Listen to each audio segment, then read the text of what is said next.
नमस्कार प्यारे बच्चों, मैं वनीता रानी, हिंदी अध्यापिका, सरकारी कन्या सीनियर सेकेंडरी स्मार्ट स्कूल गुरु हरसहाय, जिला फिरोजपुर, आज फिर आपकी इस हिंदी की कक्षा में आपके समक्ष एक नया विषय लेकर उपस्थित हुई हूँ।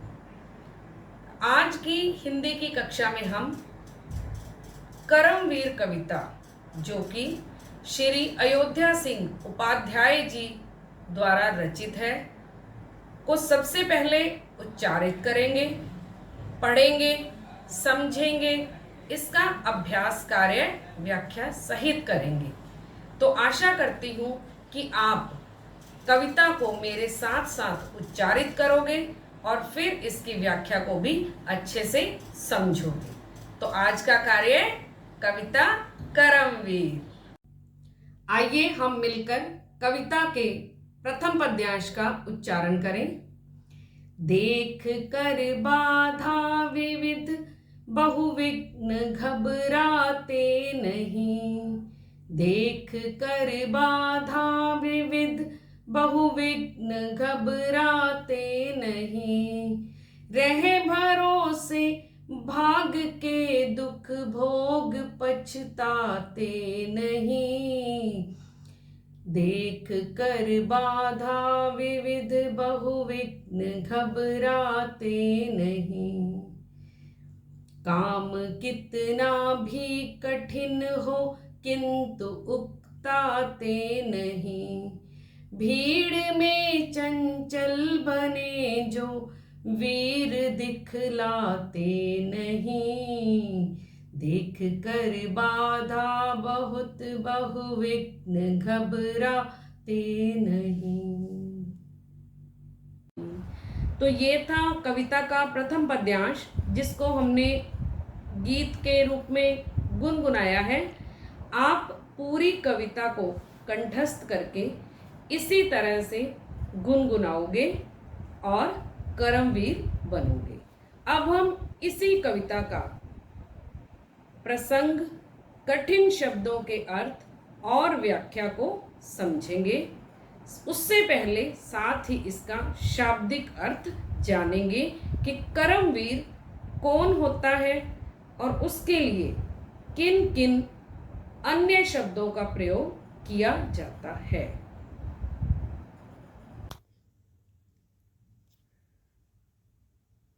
सबसे पहले हम करमवीर शब्द का अर्थ समझेंगे, और अर्थ समझने से पहले हम ये जानेंगे कि करमवीर शब्द दो अलग अलग शब्दों के योग से बना है। कर्म और वीर, इन दोनों के योग से बना है कर्मवीर। कर्म का अर्थ है काम और वीर का अर्थ है बहादुर। तो कर्मवीर का अर्थ हुआ बहादुर व्यक्ति जो साहस के कार्य करता है। कर्मवीर का शाब्दिक अर्थ कर्मशील, मेहनती, परिश्रमी, लोकहित में कर्म करने में निपुण, विघ्न बाधाओं को नष्ट करते हुए कर्तव्य पालन करने वाला, कर्मठ, पुरुषार्थी। तो बच्चों, करमवीर शब्द के इतने सारे अर्थ हैं। देख कर बाधा विविध बहुविघ्न घबराते नहीं, रह भरोसे भाग्य के दुख भोग पछताते नहीं। काम कितना ही कठिन हो किंतु उकताते नहीं, भीड़ में चंचल बने जो वीर दिखलाते नहीं। हो गए एक आन में उनके बुरे दिन भी भले, सब जगह सब काल में वे ही फले फूले। तो इन पंक्तियों में सबसे पहले हम आए कठिन शब्दों के अर्थ जानेंगे।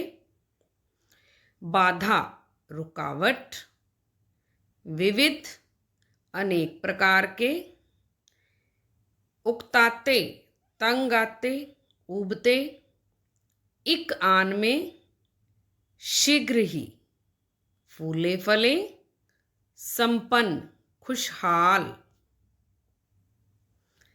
तो सबसे पहले हमें इसका प्रसंग लेखन लिखना है कि प्रस्तुत जो पंक्तियां हैं वो किस कविता से, किस कवि से संबंधित हैं। तो हम व्याख्या से पहले प्रसंग लेखन समझेंगे। प्रस्तुत पंक्तियां हमारी हिंदी की पाठ्य पुस्तक, इसके आगे जो रिक्त स्थान छोड़ा गया है उसमें आप अपनी पुस्तक हिंदी पुस्तक 9 लिखोगे में कवि अयोध्या सिंह उपाध्याय जी द्वारा रचित कविता कर्मवीर से ली गई हैं। इन पंक्तियों में कवि कर्मठ, कर्मशील व्यक्ति के गुणों की बात कर रहे हैं। बच्चों, इसमें 3 जो मुख्य बातें हमने लिखी हैं, हमारी हिंदी पुस्तक का नाम, कविता का नाम और कवि का नाम।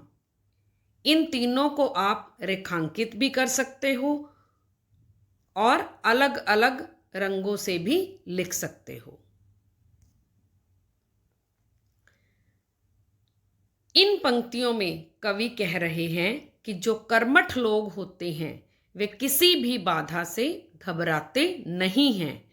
वे भाग्य के भरोसे बैठकर दुख नहीं भोगते और पछताते भी नहीं हैं। उनके लिए कोई भी काम कठिन नहीं होता और वे अपनी योग्यता का दिखावा भी नहीं करते। वे अपनी लगन और मेहनत से अपनी किसी भी परेशानी को दूर कर सकते हैं। ऐसे लोग सदैव ही सुखी रहते हैं।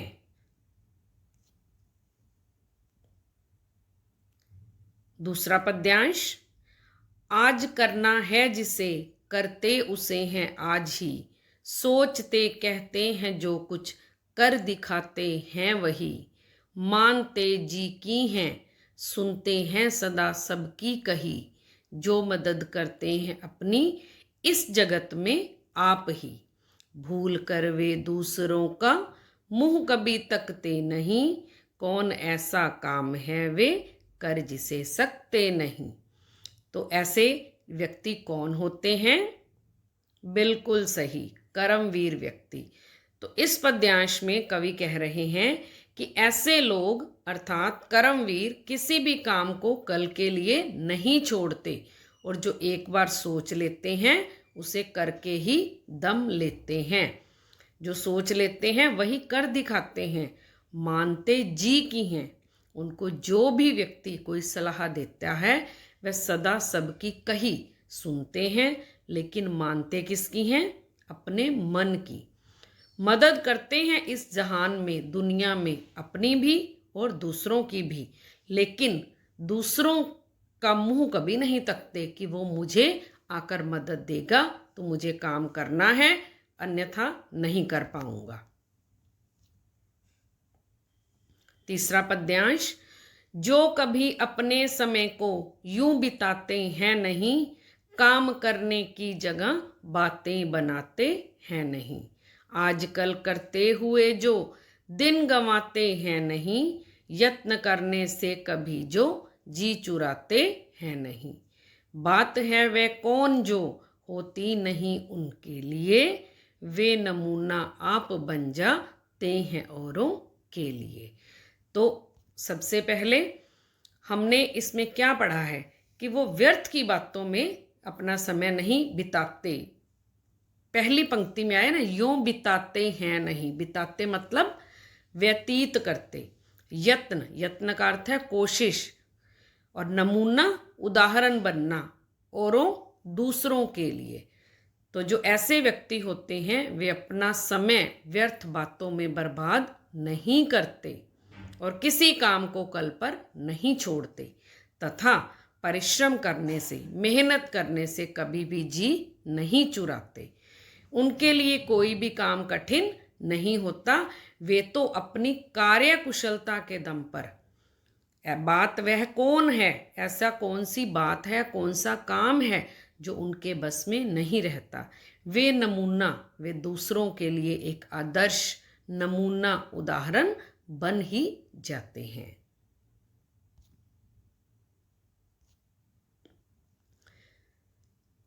व्योम को छूते हुए दुर्गम पहाड़ों के शिखर, वे घने जंगल जहां रहता है तम आठों पहर। गरजते जल राशि की उठती हुई ऊंची लहर, आग की भयदायिनी फैली दिशाओं में लपट। ये कपा सकती कभी जिसके कलेजे को नहीं, भूल कर भी वह नहीं नाकाम रहता है कहीं। तो व्योम का अर्थ है आकाश, दुर्गम, जिन्हें पार करना कठिन हो, ऐसे रास्ते जहां पर पहुंचना कठिन हो। पहर, 3 घंटे का एक पहर होता है, तो एक दिवस में 12 घंटे और एक रात में 12 घंटे, कुल मिलाकर 24 घंटे का जो दिन रात है उसको 3-3 घंटे के पहर में बांटा गया है। 4 दिवस का 4 पहर का एक दिवस होता है और 4 पहर की रात। जल राशि, जिसमें जल समाया है, सागर, समुद्र। भयदायिनी, भय देने वाली, डर पैदा करने वाली। कलेजा, मन, हृदय। नाकाम, असफल। कलेजा, कंपाना, डराना। तो ये थे इस पद्यांश में आए कठिन शब्दों के अर्थ। इन पंक्तियों में कवि कह रहे हैं कि चाहे आकाश को छू रही पर्वत की चोटी हो या घना जंगल हो, उफनती लहर हो या भयानक ज्वाला हो, कुछ भी इनको भयभीत नहीं कर सकती।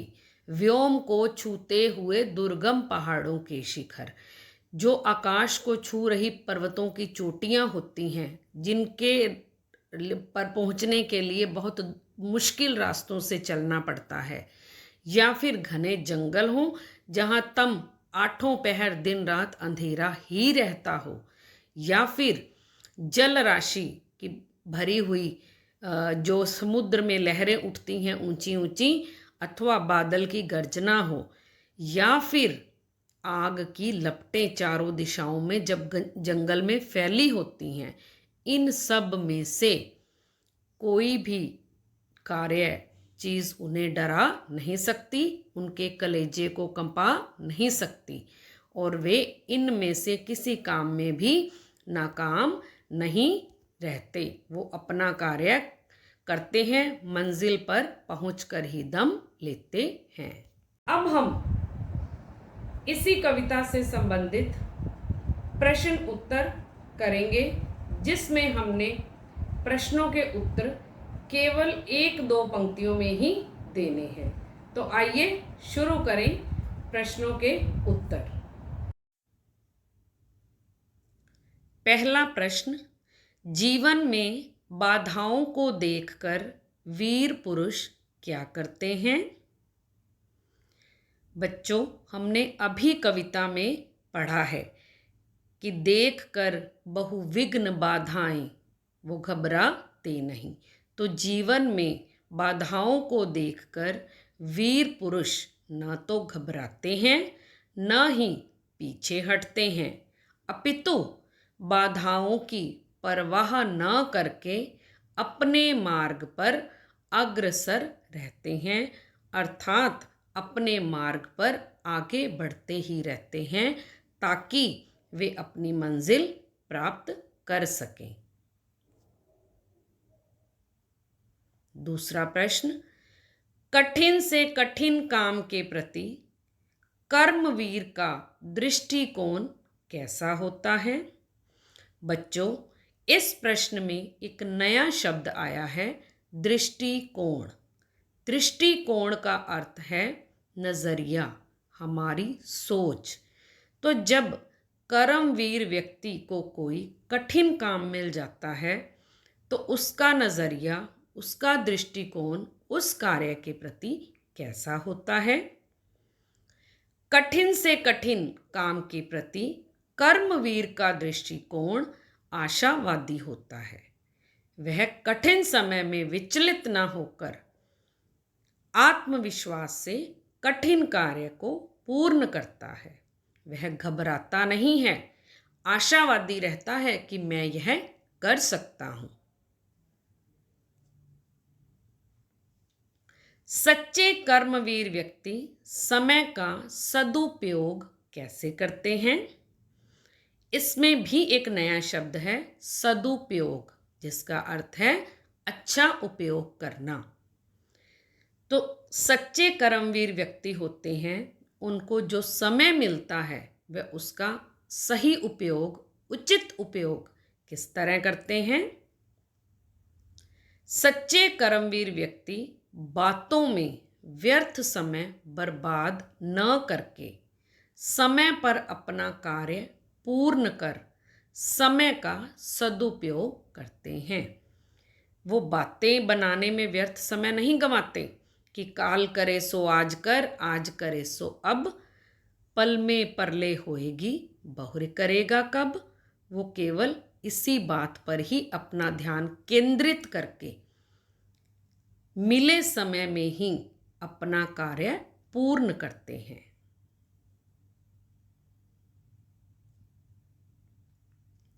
मुश्किल काम करके वे दूसरों के लिए क्या बन जाते हैं?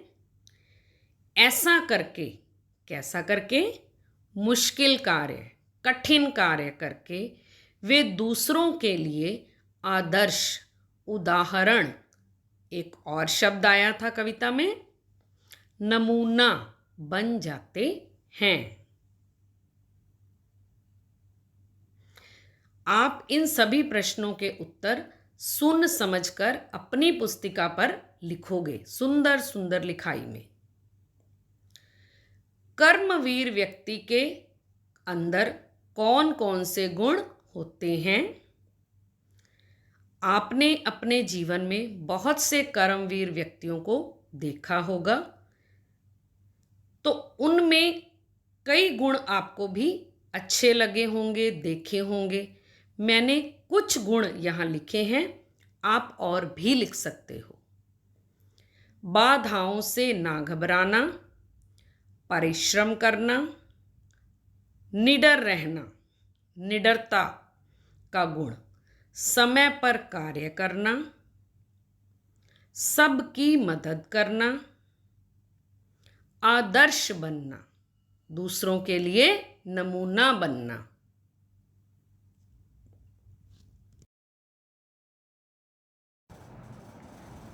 बच्चों, कविता में हमने कुछ संस्कृत भाषा के शब्द भी पढ़े हैं, जैसे मुख, कर्म। तो इन शब्दों को हम तत्सम शब्द कहते हैं। तत्सम शब्द कौन से होते हैं? जो शब्द हमारी भाषा की, जिस भाषा से हमारी भाषा का उद्भव हुआ है उसके समान हो, उस भाषा के हो, उन शब्दों को हम तत्सम शब्द कहते हैं। जैसे हिंदी भाषा का उद्भव संस्कृत भाषा से हुआ है, तो जो शब्द वहाँ से लिए गए हैं संस्कृत भाषा से हिंदी में, जिनको ज्यों के त्यों ही लिया गया है, उनमें कोई परिवर्तन नहीं किया गया, उन शब्दों को तत्सम अर्थात उसी भाषा के समान वाले शब्द कहा जाता है।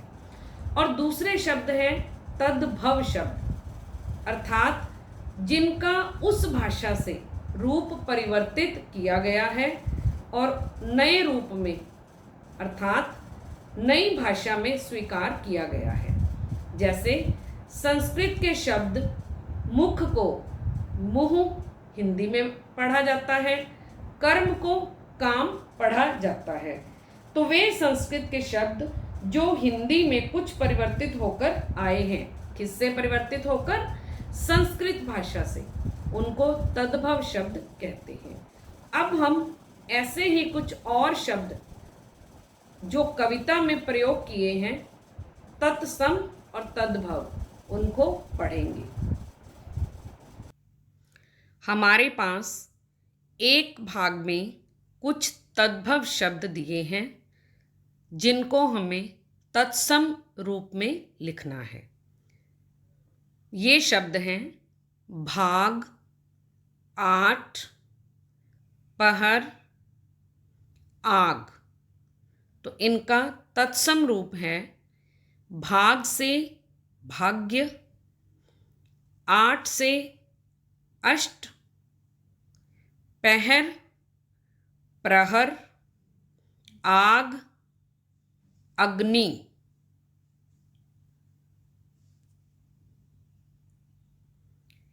एक शब्द में उत्तर दीजिए।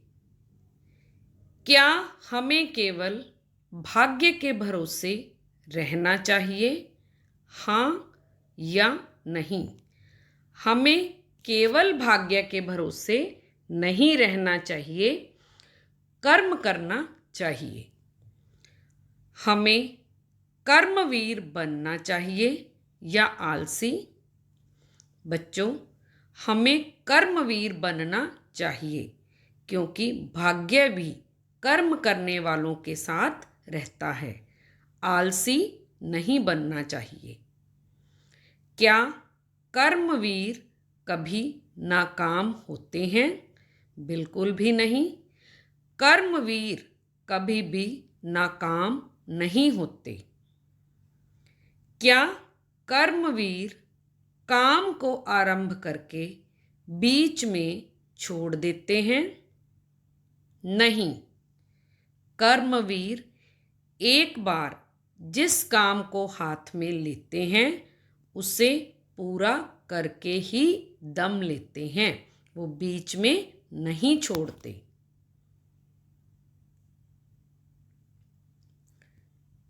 रिक्त स्थानों की पूर्ति दिए गए विकल्पों में से उचित शब्द के चयन से कीजिए। आपको कुछ विकल्प दिए गए हैं, आपको उचित विकल्प चुनना है, फिर उसको रिक्त स्थान में भरना है। कर्मवीर अनेक प्रकार के विघ्न आने पर डैश नहीं हैं, घबराते नहीं हैं या पछताते नहीं हैं। आपके पास इसके लिए दो विकल्प हैं, घबराते, पछताते। आपको सोचकर इसका उत्तर लिखना है। फिर है रिक्त स्थान में भरना। भाग्य के भरोसे रहते हैं कर्मवीर या आलसी? एक बार काम को आरंभ करके बीच में कौन छोड़ देते हैं? कर्महीन या साहसी? दोनों विकल्पों में से आपको एक का चुनाव करना है। मुहावरों का अर्थ सहित वाक्यों में प्रयोग करें।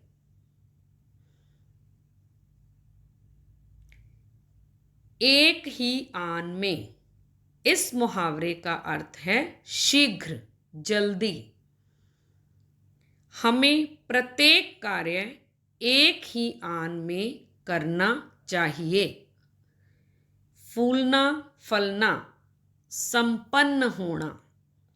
मेहनत करने वाले सदैव फूलते फलते हैं। मुंह ताकना, दूसरों पर निर्भर रहना। हमें अपने काम के लिए दूसरों का मुंह नहीं ताकना चाहिए। बातें बनाना, जिसका अर्थ है गप्पे मारना। हमें अपना समय बातें बनाने में बर्बाद नहीं करना चाहिए।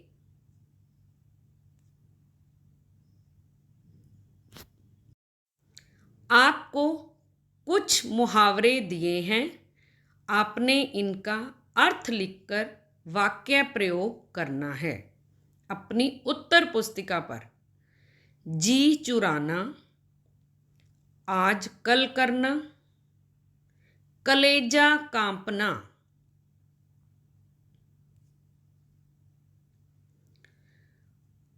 आपको कुछ कर्मवीर व्यक्तियों की सूची तैयार करनी है, अर्थात उनके नाम लिखने हैं और फिर आपकी पसंद के किसी एक कर्मवीर व्यक्ति के बारे में लिखना है।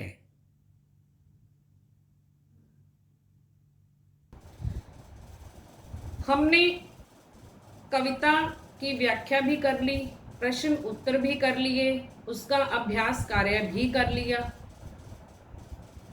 गृह कार्य भी दिया गया है। तो बच्चों, कविता पढ़ने के पश्चात हमारा क्या उद्देश्य है? हम जब भी कोई कार्य करते हैं तो हमारा उस कार्य को करने का कुछ उद्देश्य होता है। तो इस कविता को, कर्मवीर कविता को पढ़ने समझने के पश्चात आपका उद्देश्य है कर्मवीर व्यक्तियों में से जो भी व्यक्ति आपको अच्छा लगता है, वो कैसे पता चलेगा? जब आप उसके बारे में जानोगे। आप कर्मवीर व्यक्तियों की जीवनी, आत्मकथा को पढ़ो, समझो और उनकी अच्छी बातों को, उनकी अच्छाइयों को, गुणों को अपने जीवन में लाने का प्रयास करो। तो आशा करती हूँ कि आप इसी प्रकार से किसी न किसी कर्मवीर व्यक्ति की आत्मकथा से प्रेरणा लेकर स्वयं भी कर्मवीर बनोगे, कहलाओगे। इसी आशा के साथ ही आपसे आज्ञा लेती हूँ।